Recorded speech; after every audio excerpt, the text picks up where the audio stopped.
The current king of Malaysia, Ibrahim Iskandar, is one of the richest men in the world.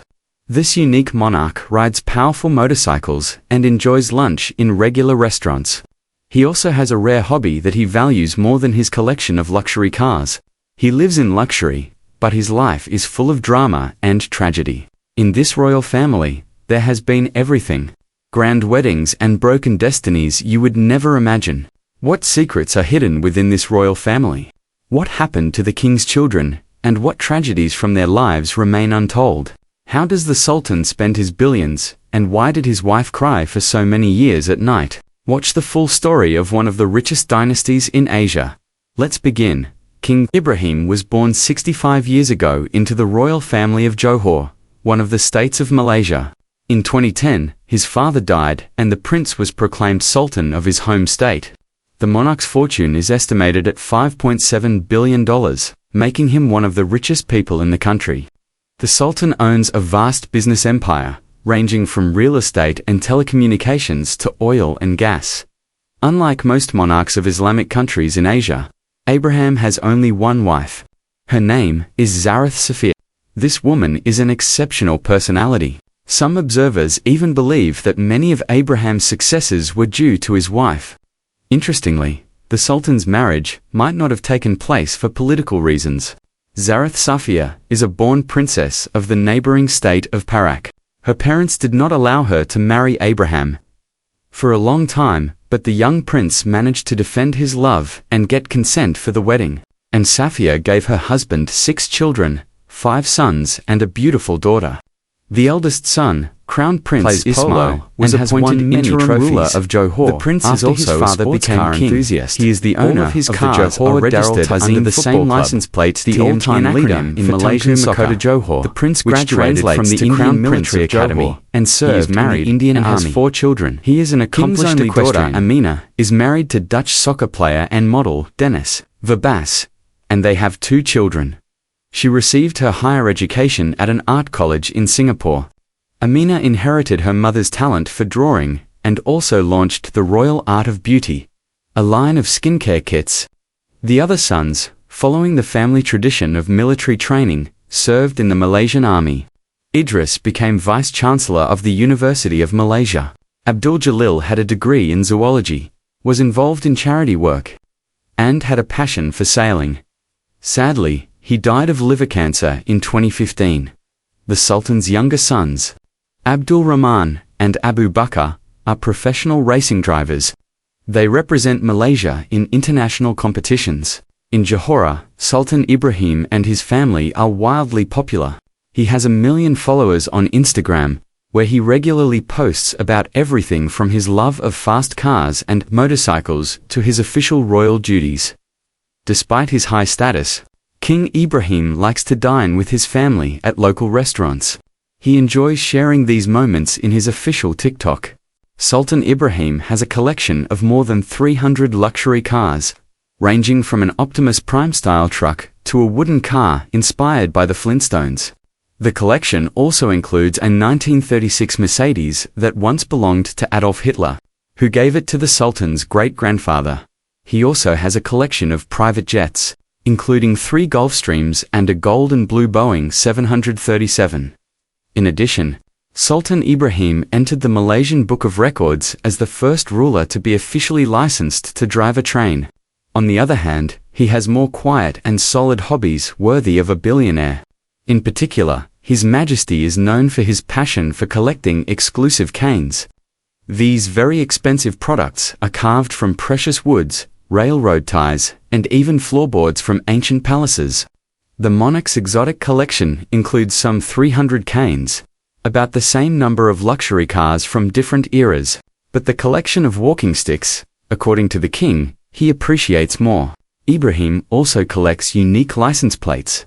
In 2016, he bought at auction the license plate of a Formula One car for $180,000. And recently, the king bought a gold eye license plate for a record $320,000. In total, the monarch has more than 100 rare license plates in his collection. Well, most importantly, the Sultan truly cares about his subjects. After receiving the highest title, he announced a massive increase in social programs aimed at reducing poverty. He has also taken some important steps to fight corruption, which is a big problem for Malaysia. Sultan Ibrahim is very popular in his home state of Johor, and in the next 5 years he will have to win the hearts of the whole country, just as the previous King Abdullah and Queen Aziza Amina did.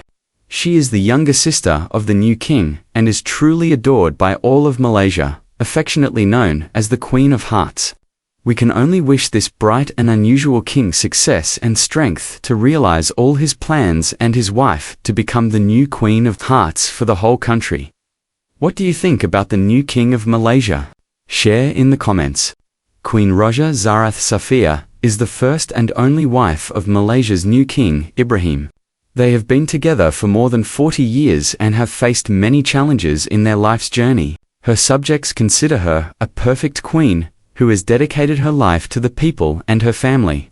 But why were their parents against their marriage? How did she manage to remain the king's only wife when he could have more than one? And what other exhausting events occurred during that hard year when she learned of her son's terrible diagnosis? Watch the video to the end to find out.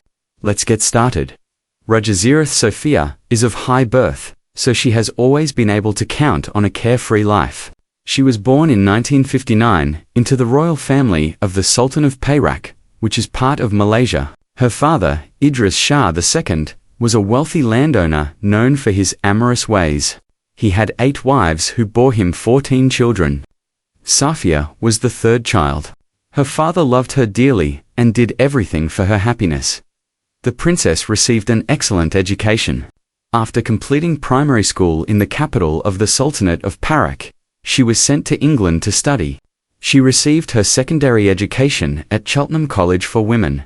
Later, the girl entered Oxford University, where she received a Master of Arts degree in Chinese Studies. She is considered to be the most educated queen in all the states of Malaysia. In England, Zarath Sophia realized that women were capable of pursuing the sciences, the arts, and even government on an equal footing with men. This profoundly changed her worldview. Prince Ibrahim of the Kingdom of Johor met such a free and educated yet noble and conservative girl at one of the social gatherings. Ibrahim was the crown prince at the time and had received military training in his homeland and then in the United States.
He was only a year older than Zarath Sophia, so they quickly found a common language.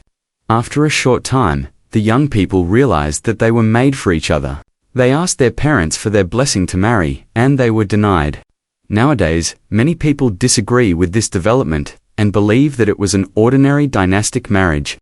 However, a number of researchers on the life of the Johor royal dynasty claim that their parents were initially against the marriage. This is because the Johor royal family had some stains on its reputation at that time. Ibrahim and his father, Sultan Iskandar, were accused of some pretty serious crimes. Sultan Iskandar was charged with manslaughter for shooting a man outside his private helicopter after mistaking him for a smuggler, and his eldest son, Ibrahim, was convicted of shooting a man in a nightclub during a brawl. They took advantage of royal immunity and were pardoned. The chief judge in these cases was Zareth Safia's uncle, Raja Aslan Shah, who later succeeded her father on the Perak throne. Of course, these unpleasant events may have affected the relationship between the two ruling families. The love story of Ibrahim and Zareth Safia was like that of Romeo and Juliet. However, the couple proved that their union would only benefit the kingdoms of Perak and Johor. After much negotiation, they received the blessings of the ruling families to marry in 1982. The wedding was held in both kingdoms and no expense was spared. The older generation of Malaysians still remembers these luxurious celebrations. Parades of festively decorated cars moved through the streets of Kuala Kangzir. The capital of the Sultanate of Perak sweets were distributed to everyone, and a record-sized cake was ordered for members of the royal family. It was so large that it was transported on the roof of a car. The celebration attracted guests from all over Southeast Asia and royalty. A series of stamps and even decorative plates featuring the newlyweds were issued to commemorate the wedding. Modern collectors are willing to pay a lot of money for these relics, but they are rarely sold. After her marriage, Zurich Safia continued her studies in Oxford. Incredible events awaited her, which made her stronger and aroused the love and respect of the nation. The royal couple had 6 children, 5 sons, and a beautiful daughter. All of them received first-class education and made brilliant careers in management, business, or sports. The Queen enjoys attending the races of her younger sons, Abdul Rahman and Abu Bakr. The boys became famous car racers and won several international competitions, representing their home state of Johor. Unfortunately, Zareth Safia's life was not without tragedy. The biggest one involved a 4th child named Abdul Jalil, a brilliant yachtsman and special forces soldier. He was diagnosed with liver cancer at the age of 24. Raja Zareth Safia had been a frequent visitor to hospice patients, elderly women and children with cancer since the 1990s. But that didn't prepare her for the news of her son's devastating diagnosis. No one had any idea he had cancer, the Queen recalls. He just started having pain in his right shoulder, and everyone thought he had pulled a muscle. When the pain became unbearable, the prince went to the doctors and this terrible disease was discovered. The Queen was with her son through all of his chemotherapy sessions, supporting him and hiding her tears and pain from him. The woman who spoke words of comfort to mothers in the oncology ward now needed words of encouragement herself. Jalil's illness was not the only thing on Raja Zareth Safia's mind. There were so many events that year that took all of her energy. The wedding of her eldest son, Ismail, the move to a new palace, and the coronation that made her Queen of Johor. She also had other public duties, as a sultan's wife should. In between all these important events, Abdul Jalil underwent a liver transplant in the best Chinese clinic. His parents did everything they could to save him,